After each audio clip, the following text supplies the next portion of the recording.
Hey guys, this is Ed from Mission Impossible. Welcome back to EdPossiHAUL, where I go over the retro goodies that I've been getting lately. First up, we have a Sony PS1. It's in pretty good condition.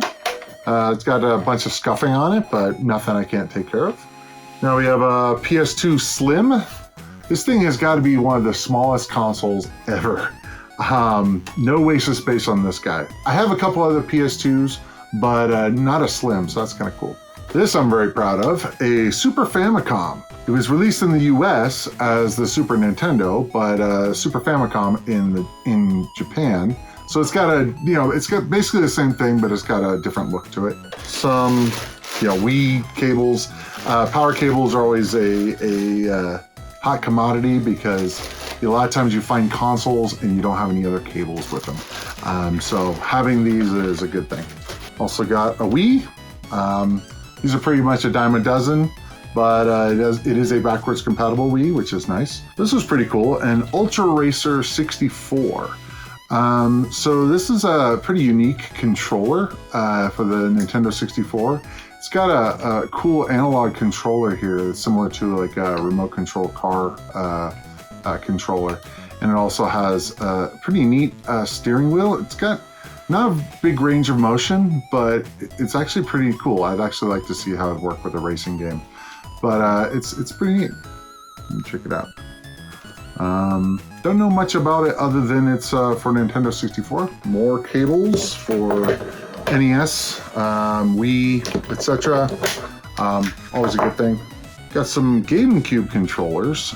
These are actually kind of interesting in that they're GameStop branded. I didn't realize that they had done branding. I don't know what it is under the cover, but it has GameStop on it. They're pretty dirty, but got 3 of them, which is kind of cool. Don't know if anyone wants them or not, but it's kind of neat. Typically third-party controllers are a bit but never know. More of those GameStop controllers. A random nunchuck. This is pretty cool. This is a Wiko command control for the NES. I didn't realize that Wiko actually made controllers for the NES or any other consoles, but it's got a very different design than the other NES controllers at the time. This was more of a holdback to basically like the 5200 or the other consoles of the day. So this would be actually very interesting to play something like Mario Brothers with this control. It's got A and B on the left and right sides and select and start on the top here. So it'd be interesting to try to play something, but I've really been a fan of Wiko products since back in the day with the command control for the Atari. So I always loved the coloring as well. So now this one's interesting. Don't know anything about it. If you do, let me know. But basically, it's like a flight stick controller, and it goes to the NES, but doesn't have a cable with it. So it's kind of interesting. I imagine I could probably put a extension cable for the NES on there, but it's got lots of buttons on it. Don't know anything about this, but that's actually kind of cool. It has a toggle button on the top too. So if you know anything about it, let me know. I don't think there's any branding on it, so I'll have to look it up. Actually, it does. Very small. IMNI control, it looks like. So kind of neat. And it looks like a DS of some sort charger. That's about it for the Nintendo stuff. So now let's go into the next part. So got some PlayStation controllers. So these are Namco gun controllers. So this is the NPC 103. This is a pretty nice controller actually. It looks like it's a PS1 PS1 era controller. So this is kind of interesting. I've seen these on a couple of these light guns where it has a composite cable attached to it, and I'm not sure why. I'm guessing it has to somehow be able to get the signal from the composite signal. I'm not sure exactly how the light gun stuff's supposed to work, but kind of neat regardless. PlayStation catalog, it was in some of the stuff that I got. And another light gun. This one is NPC 106, another Namco controller. Same idea, although this one is USB with a composite on it. So yeah, pretty cool. Oh, that's kind of neat. It has a controller up on the top here, so you could actually be able to get through menus and stuff. It's got some buttons on the sides, so I guess the idea is that you could use it for, you know, controlling any game, but, you know, light games and stuff. So these are kind of interesting. These are Scuff Impact controllers. So these are third-party controllers for the PS4, I believe. And so these are apparently pretty high-end. I don't know much about them other than they can actually go for quite a bit in at least decent condition. This thing is missing a lot of parts, so I'm not sure how well I can reconstruct it, but got another one here as well, missing some parts as well, but they're kind of cool looking, I guess. They're really dirty, but hey. More stuff for the NES is Game Genie. So I'm not exactly sure what the deal is with this little plastic piece here. You know, you'd insert it, I think this is Super Nintendo actually. You'd insert it and then it would be sticking out here. I guess you could put your controller on it or something. Kind of odd. But it is kind of molded to the plastic, so I don't think it's actually removable. Got a second generation Sega Genesis, one that actually says Genesis on it. So actually we needed one of these, didn't have one in our stuff, so this is actually really cool to have this to be able to test Genesis games. We've got a Sega Genesis arcade power stick. These are always really cool to be able to play arcade games. It's always nice when you can actually have a base to be able to play a game with it. It's got Mega Fire, it's got different speeds on it. It's actually a pretty nice controller. Unfortunately, it's got some cable wear there. I might need to try to repair that. But otherwise, pretty cool. A Sega Saturn 6-button controller, pretty standard Sega Saturn controller.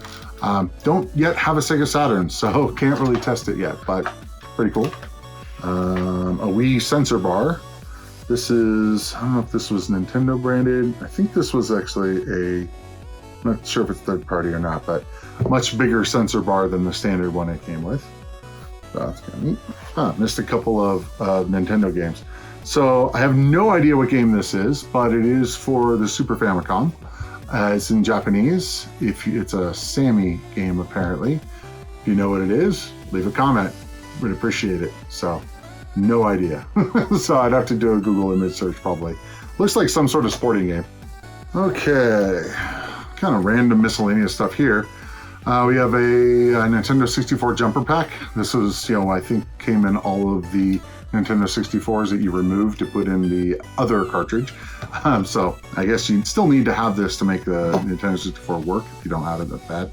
So got Rayman Raving Rabbids 2 for the DS. Bunch of manuals, clacks for the NES. Tengen game, which was actually the Atari. That they made games for the NES under the Tengen label. So one of the most controversial ones was the Tengen version of Tetris, which is really hard to get these days. Bunch of manuals, Game Boy manuals, NES manuals, Wii manuals, a Wii U game. Don't have a Wii U yet, so I can't really test it.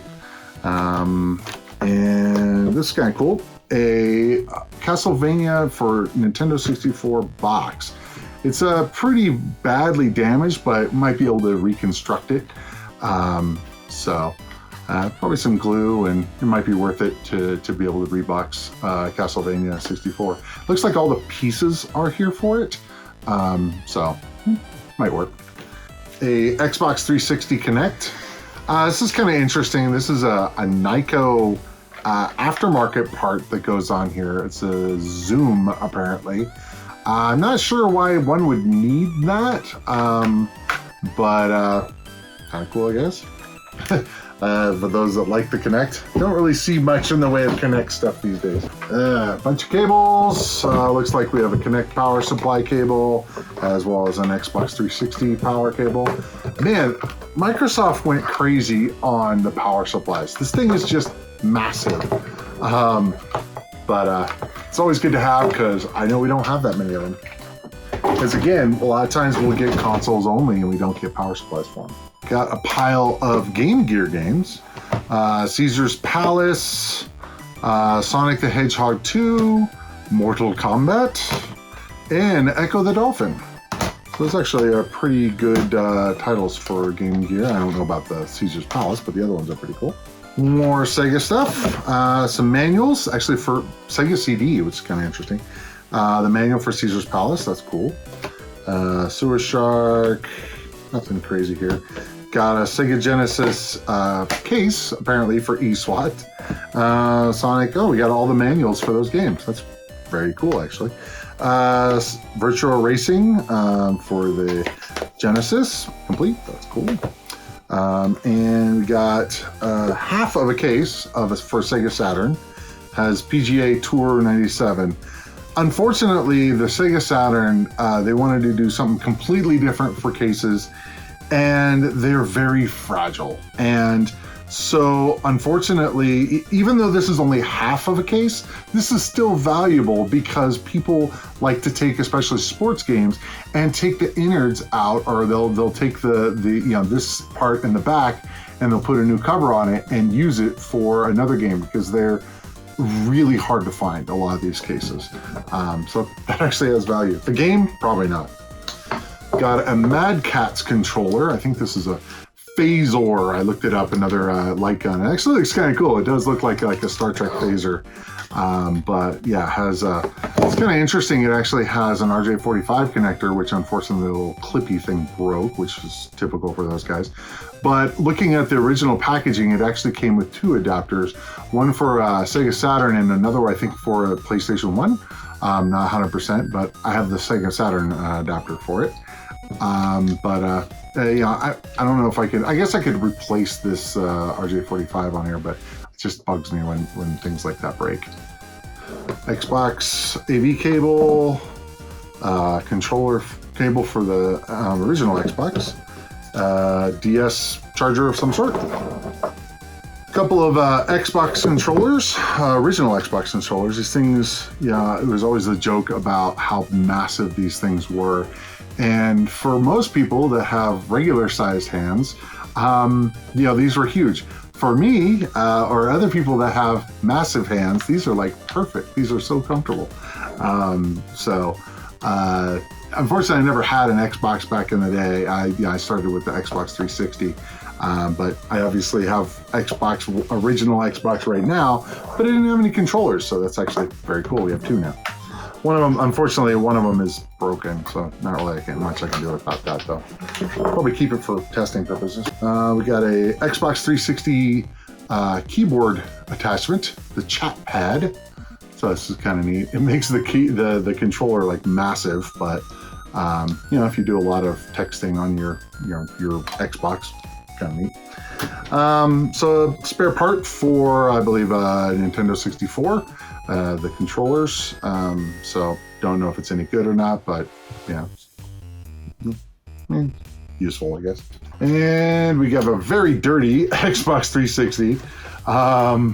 My guess is this probably has a red ring of death on it, but whatever. No hard drive.